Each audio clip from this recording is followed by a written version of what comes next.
kailangan nating bantayan yung weather. Malakas pa rin kaya ang ulan ngayong araw. Alamin natin yan. Kasama natin si Amor La Rosa para sa Panahon TV. Amor? Salamat sa inyo, JC. Good morning, Pilipinas. Ngayong umaga makakasama po natin si Mr. Alvin Pura na weather forecaster ng Pag-asa. Good morning, Mr. Pura. Good morning, Amor, at good morning din sa inyong mga viewers. Mr. Pura, ano na po ba ang pinaka-latest na information na nakala po ng Pag-asa tungkol po dito kay Bagyong Emong na kasalukuyan nga tuloy nating binabantayan dito sa ating Philippine Area of Responsibility? Kanina pong alas 4 ng umaga, ito pong si Tropical Depression Emong ay tinataya pong nasa layong 460 kilometers silangan po ng Baler, Aurora or nasa 15.7 degrees north, 126.3 degrees east. Ito po ay may lakas na hangin na umabot sa 55 kilometers per hour at inaasahan natin kumilos pahilaga, hilagang kanluran sa bilis na 15 kilometers per hour. So ayan po, bahagya po nga bumilis itong si Bagyong Emong no, na compared po kahapon na 11 kilometers per hour lamang ang kanyang pagkilos. Ngayon naman po, ito po ay 15 kilometers per hour na. Ito naman, Mr. Pura, para po sa ating mga kababayan na kagigising pa lamang o maghahanda pa lamang sa kanilang panibagong araw na ito na kanilang haharapin. Ano ba magiging lagay ng ating panahon ngayong araw? At tulad nga ng natanong din ng ating kasamang si JC, magiging maulan po ba ang araw na ito? At syempre, bigyan na rin natin sila ng idea kung magpapatuloy ba ito hanggang sa susunod na 3 araw. Yes, Amor, ito nga pong si Tropical Depression Emong ay medyo malayo naman upang maka-apekto, direktang maka-apekto sa anumang bahagi po ng ating bansa. Subalit pinag-iibayo niya po ang ating hanging habagat o yung ating southwest monsoon. Ito po ay magdadala ng mga pag-ulan dito po sa Metro Manila, Central Luzon, Calabarzon, Bicol Region, Visayas, Northern Mindanao at Caraga. Ito pong mga nabanggit ko lugar, makakaranas po ng maulap na kalangitan at minsan may mga mahina hanggang katamtamang mga pag-ulan at pagkidlat pagkulog. Ito pong si Tropical Depression Emong ay inaasahan nga natin kumilos pahilaga at hilagang kanluran. Habang ito po ay papataas, yung konsentrasyon po ng ating ulan ay tataas din po. Sa ngayon po, kasama po dyan ang Mimaropa. Habang ito po yung si Tropical Depression Emong ay tumataas sa mga susunod na araw, magiging maulan po dito sa kanlurang bahagi ng ating bansa.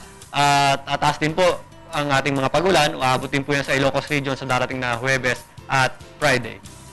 Ito naman, Mr. Pura, I'm sure marami po ang nagtatanong ang gustong malaman ng kasagutan dito. Kailan nga ba lalabas ng ating bansa itong si Bagyong Emong? Kapag hindi po ang nagbago ang kanyang kasalukuyang bilis na 15 kilometers per hour, inaasahan po natin na lalabas ng ating Philippine Area of Responsibility si Tropical Depression Emong sa Friday ng hapon.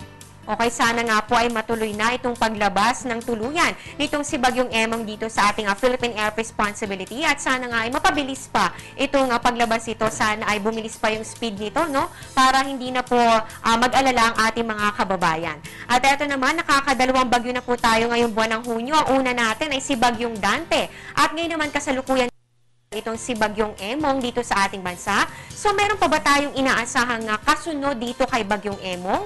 At mga hanggang kailan kaya ito ay iiral? Yes, Amor, tama ka. Nakadalawang bagyo na nga tayo at mahaba pa o marami pang nalalabing araw ang buwan ng Hunyo. So, meron pa tayong inaasahang isa pang bagyo. Kung sakaling magkaroon tayo ng isa pang bagyo, ito pong ating pang-anim na bagyo sa taong ito at papangalanan po natin itong Peria.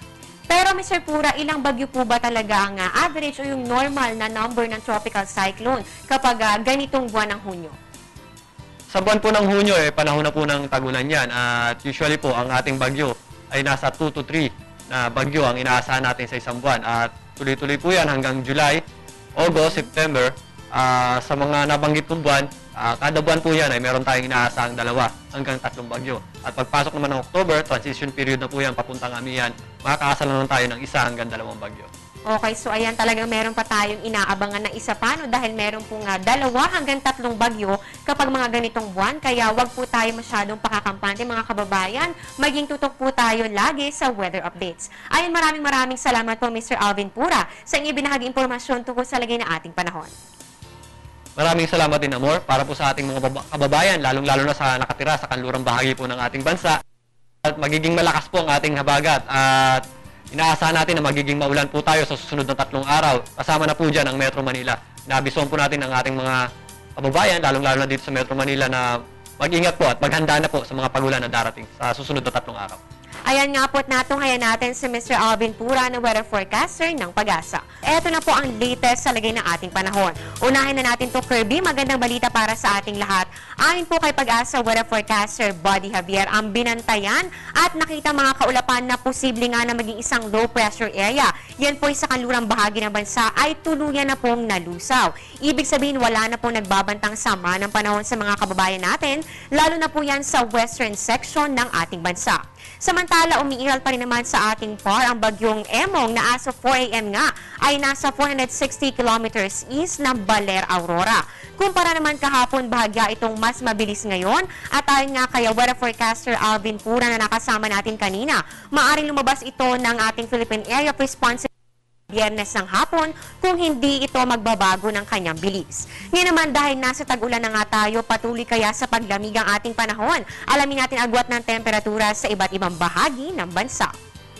Unahin po natin sa bahagi ng Luzon, pinakamainit po ang temperatura. Dito po yan sa Puerto Princesa na meron pong 25 to 33 degrees Celsius at pinakamababa naman ang temperatura dito po yan sa Baguio City na meron lamang 17 to 23 degrees Celsius. Punta naman po tayo sa Visayas, pinakamataas po ang temperatura dito po yan sa Metro Cebu na meron pong 25 to 32 degrees Celsius at pinakamababa naman po dito sa May Tacloban na meron lamang 24 to 29 degrees Celsius.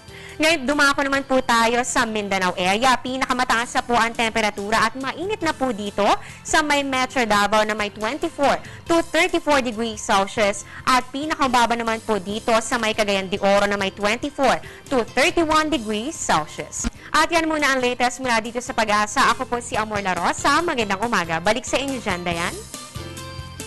Maraming salamat sa iyo, Amor La Rosa.